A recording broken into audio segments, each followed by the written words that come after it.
थी। हमारी जो मेन रैली थी वो तवी पुल से थी और जो मीरा साहब तक जानी थी, उसमें शामिल होने के लिए मड से जो थे हमारी टीम आ रही थी, जिस पर जो है एक हमला हुआ।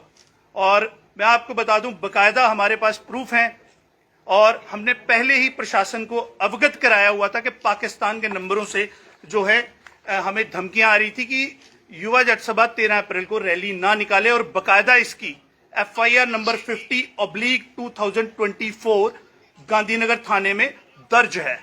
और हमने पहले ही बताया था, इस पूरे वाक्य में बहुत सारी चीजें हैं जो छुपाई गई थी, सामने नहीं आई। हम भी एक हफ्ते से अपने लेवल पर इन्वेस्टिगेशन कर रहे थे। पुलिस के सामने जो है गाड़ियों को तोड़ा गया है। ये एक दंगा हुआ है जो 1989 के बाद सिख जो नगर कीर्तन है उस पर हमला होने के बाद ये पहला है कि किसी रैली पर हमला हुआ है। मैं आपको बता दूं, सबसे पहले क्या होता है कि हमारी रैली जो है वो तवी पुल के चौथे पुल से निकलनी थी और मड से जो कुछ लोग आ रहे थे उन्हें ये व्यक्ति रोकता है और सेंटर में गाड़ी लगाता है। ये पगड़ी नहीं है, ये एक टोपी नुमा जो है पटका है, आप देख सकते हैं, और निक्कर पहनी है इस व्यक्ति ने। बिल्कुल जो है ये गाड़ियों को सेंटर से आके एक रैली में एक सेंटर में रोकता है और उसके बाद जो है ये बाइक से चाबी निकालता है और वहां रैली में चल रहे लड़कों को थप्पड़ मारता है। वहां से जो है कंडीशन जो थी, सिचुएशन वॉलेटाइल हो जाती है। लेकिन जिस तरह से बताया जा रहा है कि गुरुद्वारा साहब के साथ हुआ, तो पहली चीज मैं बता देता हूं, जहां पर यह पहला इंसिडेंट हुआ है, पूरी जिम्मेदारी से आपको बता रहा हूं कि यहां पर जो है गुरुद्वारा साहब 700 मीटर दूर है। और अगर एक वाकया हो जाता है, इंसिडेंट वायलेंट, किसी की दो गुटों में हमला हो आपसी विवाद हो जाता है, तो 700 मीटर गुरुद्वारा साहब जो एक गली में है वहां से बकायदा अनाउंसमेंट की जाती है और वहां पर यह बताया जाता है सिख लड़कों पर हमला हुआ है।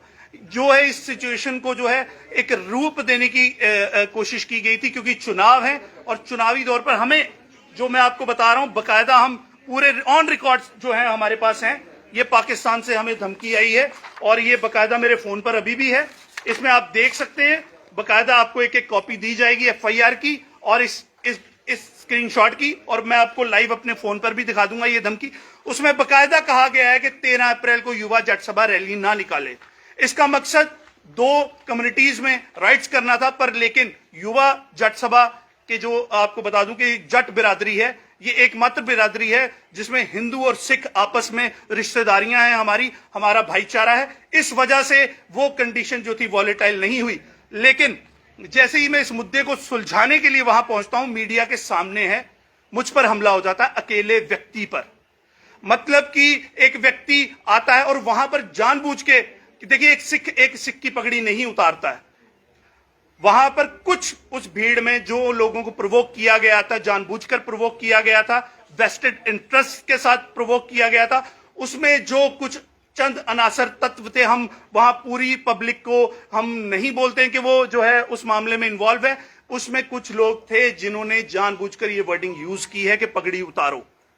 और मैं समझता हूं कि कैंप गोल गुजराल की जनता को भी उन लोगों को सामने लाना चाहिए, क्योंकि ये मेरी पगड़ी उतारी गई है। और वहां पर बकायदा बोला गया, जब एक व्यक्ति सामने से समझौता करने के लिए आ रहा है तो वहां पर तोड़ा जाता, और पुलिस के सामने लॉ एंड ऑर्डर, मतलब कि इससे साफ दिखाई देता है कि वहां पर जो था, उन जो उसमें अनासर तत्व थे उन्हें लॉ एंड ऑर्डर की कोई डर नहीं था, क्योंकि SP रूरल मौजूद थे, SDPO मौजूद थे, वहां पर जो है 2 SHOs मौजूद थे, और उनकी मौजूदगी में हमला हुआ है मुझ अकेले पर, और मेरी गाड़ी तोड़ दी गई।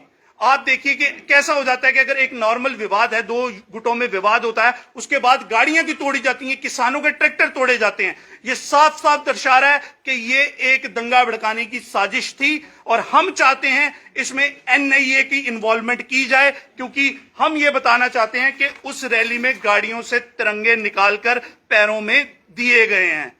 तो अभी जो लोग हमारा विरोध कर रहे हैं, मैं उनसे कहना चाहता हूं, कि पृथ्वीराज और जयचंद की लड़ाई में मोहम्मद गौरी कभी हमारा ऑप्शन नहीं होना चाहिए। अगर आप देश के साथ हैं, आप देश की बात करिए। युवा जट सभा से या जट बिरादरी से आपकी डिफरेंसेस हो सकते हैं, अमनदीप सिंह बोपराय से आपके डिफरेंसेस हो सकते हैं, पर अगर देश के साथ आप चलेंगे तो आपको यह समझना पड़ेगा कि यह एक बहुत बड़ा षड्यंत्र है। हम इसमें फॉरेन एजेंसीज की इन्वॉल्वमेंट का दावा कर रहे हैं, क्योंकि हमें ऑलरेडी पाकिस्तान से और पुर्तगाल के नंबरों से मैसेजेस आते रहे हैं। ये मेरा व्हाट्सएप है, मैं लाइव नंबर बता रहा हूं, ये पुर्तगाल का नंबर है। यहां से भी मुझे बकायदा धमकियां दी गई थी और इसकी जो है एसएचओ गांधीनगर को इंफॉर्मेशन थी, लेकिन Gandhinagar SHO has failed direct, मतलब कि to underestimate the gravity of the situation, he has failed. और हम चाहते हैं कि इस पर भी कार्रवाई की जाए, एसएचओ गांधीनगर की भी अकाउंटेबिलिटी बुक की जाए कि उन्होंने समय रहते अपने आला अधिकारियों को इस चीज से अवगत क्यों नहीं कराया।